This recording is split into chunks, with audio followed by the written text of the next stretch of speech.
ልንገር ሶሻል ሚዲያ ላይ እያንዳንዱ ወንድምና እህቴ ሳንቲም እያገኙ ሲወዱ ሁኔታቸው፣ መልካቸው፣ ንግግራቸው እየተቀየረ ነው የሚሄደው። let's break it down። ጂጂ ናት ዝሆን በልጬ ነበረች። አሁን ያ ጂጂ ጥሩ ነገር ላይ ይሄው አምሮባት ነው የምታየው። ቤታዩ በችስታው ዘመን ያት አፈር በልጬ ነበረች። ምንም ውሸት ምንም ማድረግ አሁን ቤታዩ ናት ቆንጅዬ ልጅ ሆናለች። ዲቦራ ማየት ትችላለህ። ዲቦ ደህና ነበረች፣ ቆንጆ ናት። እንደዚህ ግን አልደመቀችም ነበር። ዲቦራ በጣም ቆንጆ ሆናለች። ልዘግብ የኔ ራሱ ተምታቶብኛል። ወደ ልጅነት እየተቀየርኩ ደንግጫለሁ። እኔ ራሱ የድሮ ማኛው ሳየው ቆይ ጉቶ ጋር እንመጣለን። እኔ ራሱ የድሮ የማኛውን ቪዲዮዎች ምናምን ሳርፈው እንዴ ምን ሆኜ ነው ምናምን እንደዚህ ዱቄታም ነገር ምናምን ብዬ ራሴ ላይ ራሱ ሙድ ይዛለሁ። በሰላም ነው ምናምን ብዬ አየው። ሁላችንም የሆነችዬ ለውጥ ስትመጣ መልካችን ምናችን ይቀየራል። አሁን ራሱ እንትና እንቁርቲ ከመቀመጫዋ እየተነሳች ነው፣ ትንሽ እየተለወጠች ነው። ሜካፕ አቀባብ ምናምን እየተማረች እንኳን እሱ አይደለም ሀቢባ እንደረሰችው ይቅርታ፣ ሀቢባ መጣ ስትመጣ የነበረችውን ያትና አሁን ያለችውን ሀቢባን ያት አባቴ ነፍሴ አትሰማ አታዳምጥ። ብር ላይ ነው መተኛት የምትፈልገው። አስሊን አታዩም እንዴ? አስሊ ቁራ ነበር የሚመስለው ድሮ።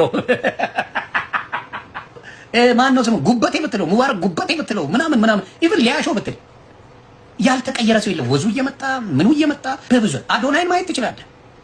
አዶናይ ራሱ እምር ብሎ ጃኒን ማየት ትችላለህ። ልጅ ሆና የነበረችው አሁን የመጣችው ናሆም ፎንቴን ማየት ትችላለህ።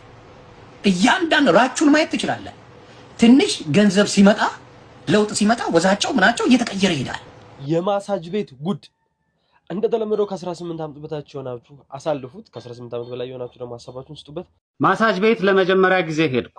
ዓላማዬ የሰውነቴ መቆረጣጠም ስሜት እንጂ ሌላ ምንም አይደለም። እደግመዋለሁ፣ ሌላ ምንም አይደለም። ከጓደኞቼ ውስጥ ሴሰኛና እርኩስ ጓደኞቼን ስለማላምናቸው አንዱ ሃይማኖተኛ ጀለሴ ጨዋ ናቸው ብሎ ወደ ጠቆመኝ ማሳጅ ቤት ነው የሄድኩት። ወደ ማሳጅ ቤቱ እንደገባሁ አንዲት አይደለም ሰውነት ደባብሳ እንዲሁ ታይታ ራሱ ቅንዝርና የምትቀሰቅስ ሞላ ያለው ሼፒ ሰውነቷ ላይ ጥብቅ ያለ ተለጣጭ አጭር ቀሚስ የለበሰች ሴት በፈገግታ ሰላም ካለችኝ በኋላ ማሳጅ ለመደረግ እንደምፈልግ ስነግራት ኖርማል ማሳጅ ነው ወይስ ኤክስትራ ይኑረው አለች። እኔ ወደዚህ ቤት ጠቁሞ ከላከኝ ሃይማኖተኛ ጀለሴ ማንነት በመነሳት ኤክስትራ ያለችኝ ነገር የሆነ ለማሳጅ ማድረጊያ የምትጠቀምበት የእጅ ቀላል ዕቃ ነገር ነበር ይመስለኝ። ልጅቱ ያለምንም መሸማቀቅ ስታብራራልኝ ግን ጉዳዩ ሌላ ነው። በማሳጅ የተጋጋለውን ሰውነትና አንዳንድ የተወጣጠሩ የሰውነት ክፍሎችን እስከ ጥግ አድርሶ ማስተንፈስና ማቀዝቀዝ ነው። እያፈርኩና እየተሸማቀቅኩ የሃይማኖተኛው ጀለሴ የበግ ለምድ የለበሰ ተኩላነት እየታየኝ ኮስተር ብዬ አይ ኖርማሉ ይሁንልኝ ብዬ ገባሁ። ልጅቱ ገና ልብስህን አውልቀተኛ ስትለኝ አይምሮዬ ትእዛዙን ሲሰማ እስካሁን የሰበሰበውን እውቀት ተጠቅሞ ከተቃራኒ ጾታ ይሄ ትእዛዝ ሲመጣ ቀጣይ ሊሆን የሚችለውን በመገመት በቅጽበት እግሮቼ መሃል ወዳለው አካሌ መልእክት አስተላለፈ። እግሮቼ መሃል ያለው አካሌ መወጣጠር ሲጀምር እንደዛ ኮስተር ብዬ አይ ኖርማሉ ይሁንልኝ ያልኩት ሰውዬ እንዳልዋረድ ብዬ ቶሎ በሆዴ ተኝቼ ደበቅኩት። ከስንት አንዴ ተሰብሬ በሽማግሌ ደረቅና ሸካራ እጅ ካልሆነ ታሽቼ የማላውቅ ልጅ ልጅቱ ገና የሚላጥና የሚፈርጥ በሚመስል ለስላሳ እጆቿ በቀስታ ጀርባዬን ማሸት ስትጀምር መወጣጠር ጀምሮ የነበረው ባሻዬ መጠኑን ጨምሮ የሆነ የተተከለ እንጨት ላይ በሆዱ የተሰካ ሰው ሊያስመስለኝ ደረሰ። ግን ያው ስለተኛሁበት መሸማቀቄን ቀንሶልኛል። ግን ምን ያረጋል እሱ እንደቆመ ፈታኙና ከባዱ ሰዓት ደረሰ። ልጅቱ ዞረህ በጀርባ ተኛ አለችኝ። ስሎ ሞሽን ላይ እንዳደረጉት ሮቦት የሞት ሞቴን እየተሸማቀቅኩ ቀስ ብዬ በጀርባዬ ዞሬ ተኛሁ። ታፍኖ የቆየው ባሻዬ የኔ አንበሳ ጫፉን በወንጭፍ ወጥረው እንደለቀቁት ጦር የሆነ ነገር ይዞ እንደለቀቀው የመኪና አንቴና እየተምዘገዘገ ቀጥ ብሎ ፎጣው ውስጥ ቆሞ መለስተኛ የደሃ ሰርግ ድንኳን አስመሰለው። ልጅቱ አይታ የመቅለስለስ ፈገግታ ፈገግ እያለች እንዴት ነው ወደ ኤክስትራ ይቀየር እንዴ ስትለኝ ኧረ ተይው ይቁም ምን አባቱ ብያት ኖርማል ስራዋን ቀጠለች። ከዛ በኋላ ልጅቱ ማሳጅ እያደረገችኝ የማሰብ አቅሜን አሟጥጬ ሊያስተኛልኝ ይችላል ብዬ ያሰብኳቸውን ነገሮች ለማሰብ ብሞክርም ወይ ፍንክች፣ ወደ መንፈሳዊ ዓለምም ሂጄ በዚህ ጉዳይ ሲኦል የመግባት እድሌ እንደሚጨምር ለማሰብ ብሞክርም ወይ ፍንክች አባቱ ልጅ። ለነገሩ ፈጣሪም ሆነ መንፈሳዊ ነገር በፍላይት የምናመልጠውን ነገር ተፋጠን በፋይት እንድንጋፈጠው አያዙም። ምክንያቱም የፈለገ ሃይማኖተኛ ብንሆን መንፈሳዊ እንጂ መንፈስ አይደለም።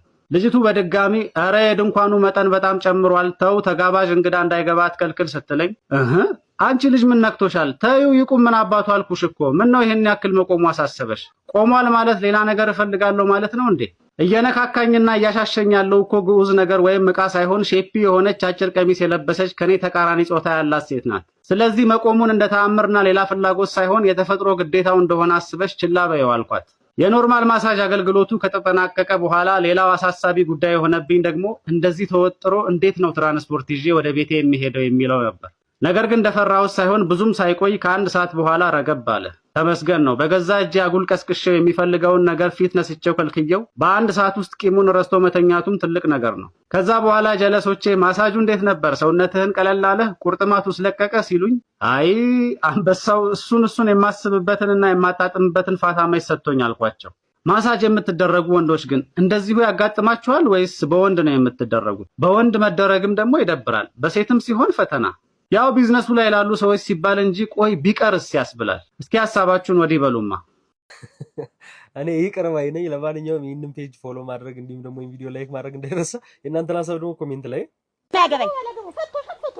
አይ ደፉኝ። ታውቂያለሽ እኮ ሁሉ ነገር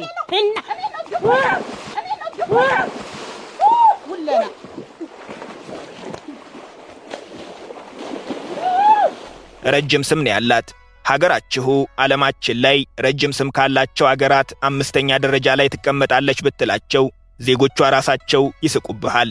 እነሱ ፌዴራል ዲሞክራቲክ ሪፐብሊክ ኦፍ የሚለውን ተቀጽላ ፓስፖርት ላይ ብቻ ነው የሚያውቁት። ፌዴራል ዲሞክራቲክ ሪፐብሊክ ኦፍ ኢትዮጵያ በአጭሩ ኢትዮጵያ ትባላለች። አፍሪካን ለሁለት የከፈለች ቀኝ ባለመገዛት ብቻ እንዳይመስል። ኢትዮጵያ አፍሪካ ውስጥ ከምናውቃቸው ሀገራት ሁሉ ትለያለች። በምሳሌ ላስረዳ። በኢትዮጵያ ዋና ከተማ አዲስ አበባ ውስጥ ነው የምንገኘው። ዓይንህን ገልጠህ ተመልከት። የምታያቸው ሰማይ ጠቀስ ሕንፃዎች በሙሉ የጥቁሮች ናቸው። ይህንን ለራሳቸው ለኢትዮጵያውያን ብትነግራቸው ምን እያልክ እንደሆነ ላይገባቸው ይችላል። ጥቁር የሕንፃ ባለቤት ለመሆን ምን ያንሰዋል ይሉሃል። ኢትዮጵያ ከምታውቃቸው የአፍሪካ ሀገራት በሙሉ ትለያለች የምልህ ለዚህ ነው። አንተ ግን ይህንን እውነት ይዘህ ሁሉንም የዓለም ሀገራት እየዞርክ ማጣራት ትችላለህ። አንድ ሙሉ ከተማ ሙሉ ሕንፃ ሙሉ ድርጅት የጥቁር የሆነበትን እንኳንና የዓለም የአፍሪካ ሀገር አታገኝም። ከናይሮቢ ጆሐንስበርግ፣ ፕሪቶሪያ፣ ከዳሬ ሰላም ሉዋንዳ፣ አቡጃ፣ ከኪጋሊ ራባት፣ ካሳብላንካ እየዞርክ መሃል ከተማ ቆመ ሰማይ ጠቀሶቹ ሕንፃዎች የማን እንደሆኑ፣ ጥሩ በሚባሉ የመኖሪያ መንደሮች ውስጥ ማን እንደሚኖር፣ ታላላቆቹን የንግድ ድርጅቶች ማን እንደሚዘውር ብትጠይቅ ጥቁር በገዛ ሀገሩ በገዛ አህጉሩም የንብረት ባለቤት ለመሆን እንዳልታደለ ትረዳለህ። በአዲስ አበባ እውነትም ትደነቃለህ። የእስካሁኑን ያልኩ የነገን ማን ያውቃል?